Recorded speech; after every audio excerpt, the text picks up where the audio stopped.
माझे नाव राजरत्न जगदीश दैवाडे आहे आणि मला नीटमध्ये 720 पैकी 660 गुण मिळाले आहे आणि माझा इंडिव्हिज्युअल स्कोअर फिजिक्समध्ये 160, केमिस्ट्रीमध्ये 160 आणि बायोलॉजीमध्ये 346 आहे आणि माझी ऑल इंडिया कॅटेगरी रँक 55 ही आहे।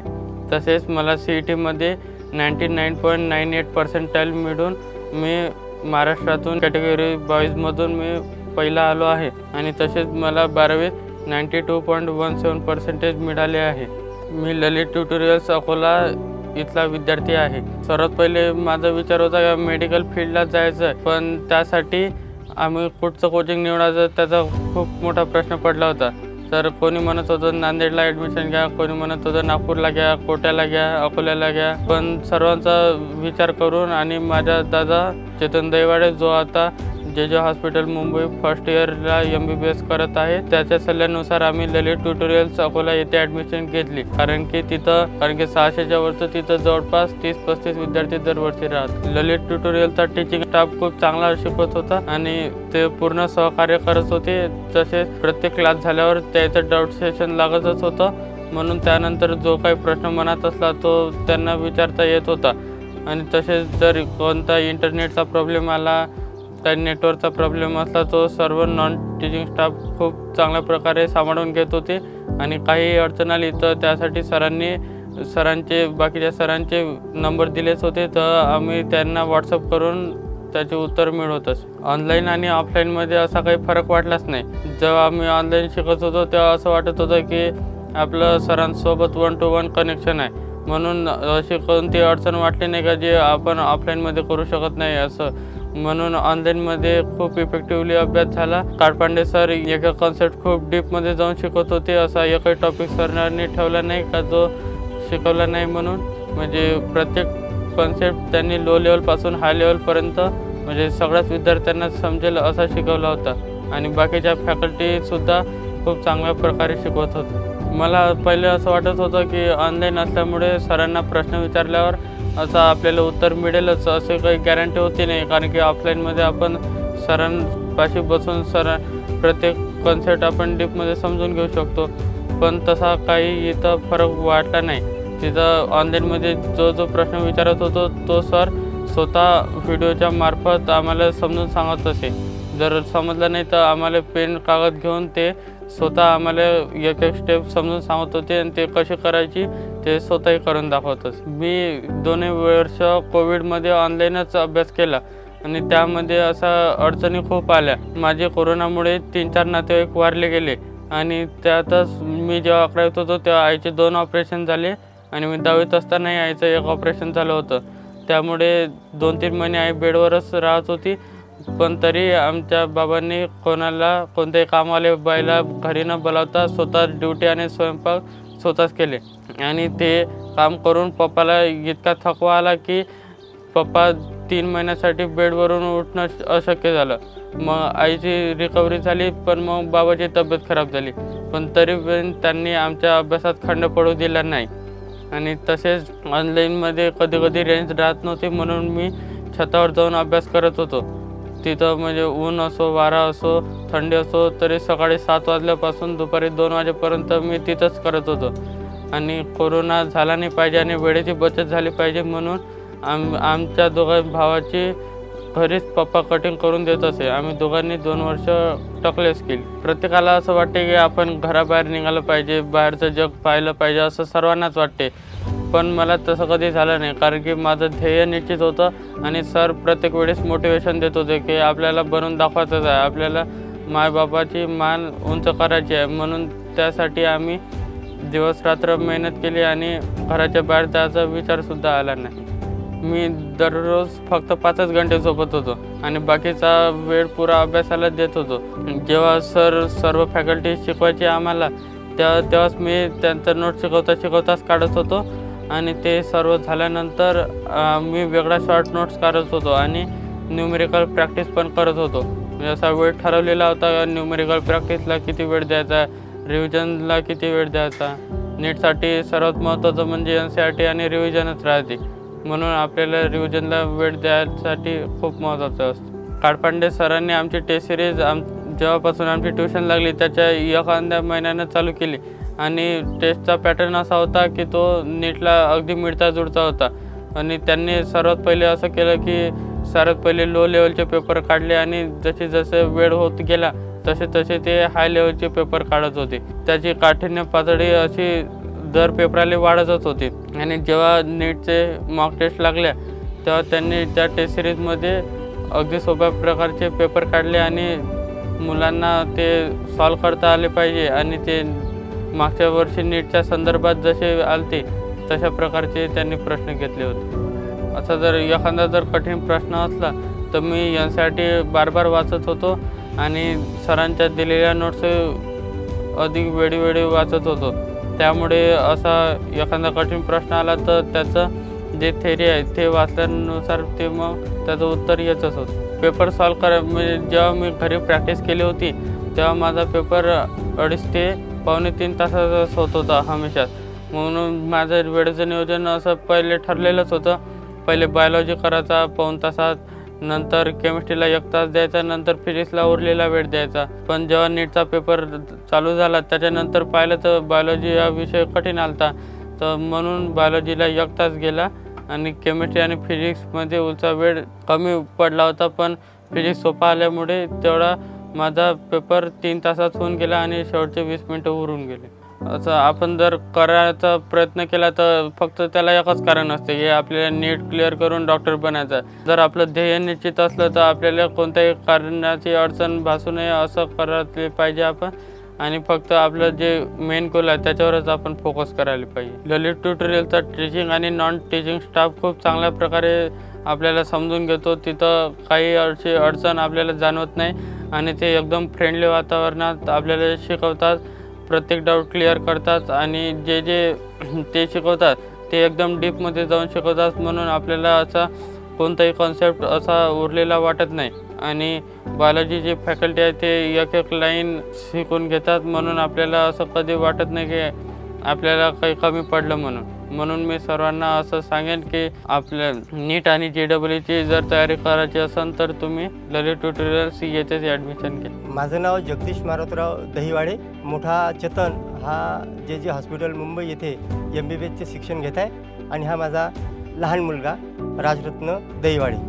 याला नीटमध्ये 660 गुण त्यांनी प्राप्त केलेले आहे आणि तो भारतामधून SC कॅटेगरीमधून 55वी त्याची रँक आहे.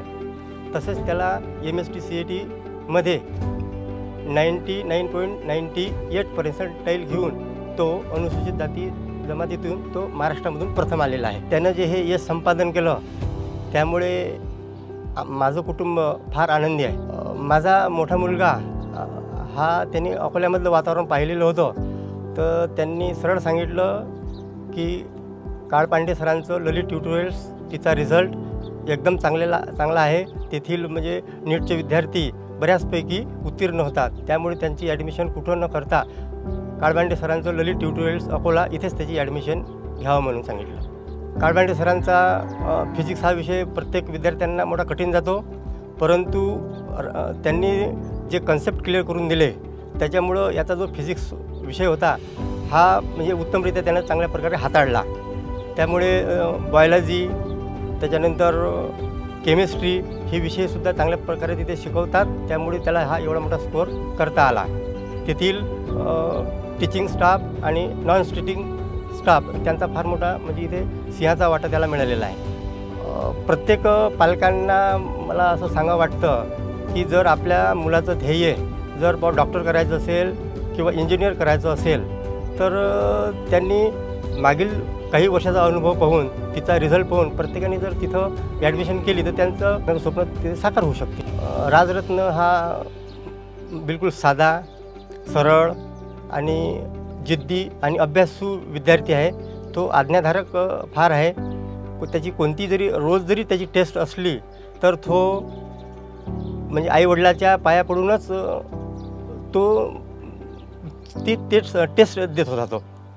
तर तो एवढा आज्ञाधारक आहे का त्याचे किती काही गुणगौरव केले त्यासाठी कमी आहे. माझे दोन्ही मुलं आज MBBS करून राहिले. याच्या अभ्यासामध्ये सगळ्यात जास्त योगदान डॉक्टर बाबासाहेब आंबेडकर, महात्मा ज्योतिबा फुले यांची जे शिकवण त्यामधून तो हा घडला. आणि विशेष म्हणजे त्याच्या आईनं एवढ्या कठीण परिस्थितीत सुद्धा त्याचा अभ्यास करून घेतला. त्यामध्ये जरा जसं नॉन टीचिंगचं सहकार्य आहे, योगदान आहे, तर त्याच्या आईचं फार मोठं योगदान यामध्ये आहे. माझं नाव शीला जगदीश दैवाडे. मी राजरत्नची आई. राजरत्न हा माझा लहान मुलगा. मला एक मोठा मुलगा आहे, तो MBBS करत आहे JJ हॉस्पिटल मुंबईला. आणि राजरत्न हा खूप हुशार आहे, खूप जिद्दी आहे. आणि तो पहिल्यापासून अभ्यास म्हणजे आमच्या घरचं वातावरण आहे तसंच आहे, अभ्यासूच आहे. कारण त्याच्या बाबांना ठरवलंच होतं 5वी पासून का मुलांना डॉक्टर्स करायचं. त्यानुसार मग आम्ही त्यांचा अभ्यासही घेत होतो आणि त्यांनी अभ्यासही केला. वेळ थोडासा वाया घालत नव्हते कुठंच. घराच्या बाहेर कोणतं त्यांनी दुकान पाहिलं नाही, किराणा कोणता चक्की पाहिली नाही कधी. आमचं दुखलंही तरी त्याचे बाबाच आणत होते हे सगळं. आणि मग नंतर 10वा वर्ग हा तालुका प्रथम आला आणि मोठा पण तालुका प्रथम आला. त्याला मोठ्याला 96.40 आहे आणि याला 97.40% आहे, असा आहे 10वीमध्ये. आणि मग नंतर तो अकोल्याला गेला मोठा. तर मग त्याने तिचं वातावरण पाहिलं, कुणाकडे क्लासेस लावायचे. तर त्याचा 1 वर्षाचा लॉस झाला. जर सरांकडे क्लास असते तर त्याचा 1 वर्षाचा लॉस झाला नसता. तर मग त्यांनी आम्हाला सांगितलं का याला जर तिथं अकोल्यामध्ये टाकायचं असेल तर सरांकडे टाका, काळपांडे सरांकडे टाका. तर मग तसं आम्ही इकडे तिकडे शोधलं होतं. नागपूरला शोधलं होतं, नांदेडला शोधलं होतं, कोट्याला पण शोधलं होतं. मग तर मग यांनी सांगितलं, यांनी विश्वास दिला का एवढ्या दूर जायची जरूरत नाही आहे, मी इथं तिचं काम इथं करून देतो. ते जरी फी घेत नसन पण तरी मी तिचं बाहेरगावी जाण्याचं काही काम नाही आहे, म्हणजे बाहेरच्या स्टेटमध्ये. तर मग आणि त्यांनी तसा वागलाही, तो केलाय त्यांनी अभ्यास, खूप मेहनत केली. आणि मग नंतर इथं आम्ही पाहिलं अकोल्याला का सरांच्या काय काय फॅसिलिटीज आहे. तर मग काय त्याचं ॲडमिशन झालं. तेव्हापासून मग सरांचं काय आहे का तिथं मुलगा किती काही कच्चा असला तरी बेसिकपासून घेतात, असं कोणत्या ट्युशनमध्ये घेत नाही. बेसिक पण घेतात, मुलगा पक्का असो की कच्चा असो. जरी त्याची लेवल कमी असली तरी ते परीक्षा देण्याच्या लायकीचं सर करतात, असं आहे त्या सरचं, काळपांडे सरचं. आणि दुसरी गोष्ट म्हणजे मुलांचं कसं आहे का बोर्डाचा पण खूप ताण असतो मुलांना, 12वीच्या बोर्डाचा. जरी मुलं निघून जातात पण तरी ताण असतो. पण त्या ताणमुळं काय होते का नीटच्या स्कोअरवर थोडासा कसर पडते, असं होते. तर म्हणून पण ते सर काय करतात, त्या बोर्डाच्या परीक्षेचं पण आपल्याला ताण देत नाही. त्याचे पण 3 टेस्ट सिरीज घेतात बाकीच्या सगळ्या विषयाच्या, याचे 3 असं कुठं होत नाही. आणि ते पण घेतात, म्हणून मुलांना ते पण सोपं जाते. आणि दुसरी गोष्ट म्हणजे आता नीटचं तर आहेच, आणि मग CETचं पण करून घेतात सगळं. दुसरी गोष्ट म्हणजे काउन्सिलिंगचं, त्याचा पण एक ताणतणाव असतो. आपल्या मुलाला एवढे मार्क पडले पण काउन्सिलिंग आपल्याला समजा कसं आहे काय आहे, त्याचे पण वेगवेगळे लोक 5-5 हजार रुपये घेतात जर आपल्याला समजलं नाही तर. पण तिथं तो विचार करायचा पण म्हणजे काळजी नाही, त्या गोष्टीची पण काळजी नाही, असं सरांचं आहे. का फी एकच घेतात आणि 5-5, 6-6 फायदे सरचे आहेत, काळपांडे सरचे. म्हणजे असं आहे का त्यांना आता मोठ्यानंच रिपीट केलं तर त्याला थोडंसं म्हणजे आमच्यापाशी पैसा एवढा मोठा आहे नाही आणि एवढे मोठे पैसे लावायचे म्हटलं म्हणजे, आणि तशी परिस्थितीची जाणीव आम्ही त्या मुलांना करून दिली का रिपीट जर करान बाबा तर पप्पाची ड्युटी एवढे दिवस आहे नाही, आपलीवाली ड्युटी कमी आहे, तेवढ्या दिवसामध्ये तुमचं शिक्षण पूर्ण झालं पाहिजे. आणि आता पेन्शन पण नाही आम्हाला, तर त्याच्यामुळं आपलं सगळं हातावर आहे. तर त्याच्यामुळं तुम्हाला अभ्यास करावाच लागते आणि अभ्यासाशिवाय पर्याय आहे नाही, तर ते तुम्हाला करावं लागते. आणि त्या लोकांनी करून दाखवलं, दोघा भावांनी करून दाखवलं. राजरत्ननी तर म्हणजे पहिल्या अटेम्प्टमध्येच करून दाखवलं, त्याचा वादच नाही आहे. आणि ते 2ही वर्ष घराच्या गेटच्या बाहेरही गेले नाही, फक्त 12वीच्या बोर्डाच्या परीक्षेला आणि नीटचा फॉर्म भरायला, एवढ्याच 2च वेळा घराच्या बाहेर पडले ते 2 वर्षामधून. काळपांडे सरांना जेव्हा आम्ही भेटायला गेलो तर तेव्हा सरांनी म्हटलं की बाबू आता आपले ऑफलाईन क्लासेस चालू होत आहे, तर तू ऑफलाईनला तू येऊन जा. तर परंतु हा तिथे गेला नाही. त्यांनी सांगितलंच कोणत्या कारणामुळे तो गेला नाही. तर सरांनी म्हटलं बाबू म्हणे हा जीवनाचा मोठा स्टेप आहे, मोठी स्टेप आहे, त्यासाठी ते बाकीचं बाजूला ठेवू. काही पैशाची अडचण असेल, अजून कोणता प्रॉब्लेम असेल तर ते माझ्याकडे सोड. त्यांनी पैशाबद्दल कधी म्हटलं नाही. म्हणजे सरांचं एकच उद्देश आहे का त्यांना पैसा प्यारा नसून का विद्यार्थी कसा घडावा, त्यांच्याकडे सरांचं फार मोठं लक्ष आहे. ट्युशनमध्ये कितीही वाजता फोन केला, रात्री 9 असो 10 असो, तर असं कोणत्या दिवशी झालं नाही आमचं का आमचा फोन उचलला नाही एवढ्या दुरूनही. आणि म्हणजे त्यामुळं म्हणजे आम्हाला असं वाटेच नाही का आम्ही तिथं आहो नाही म्हणून. म्हणजे तिथचा आणि इथचा फरक काहीच नव्हता. किती काही वाजता फोन केला तरी आम्हाला सगळं मार्गदर्शन भेटत होतं.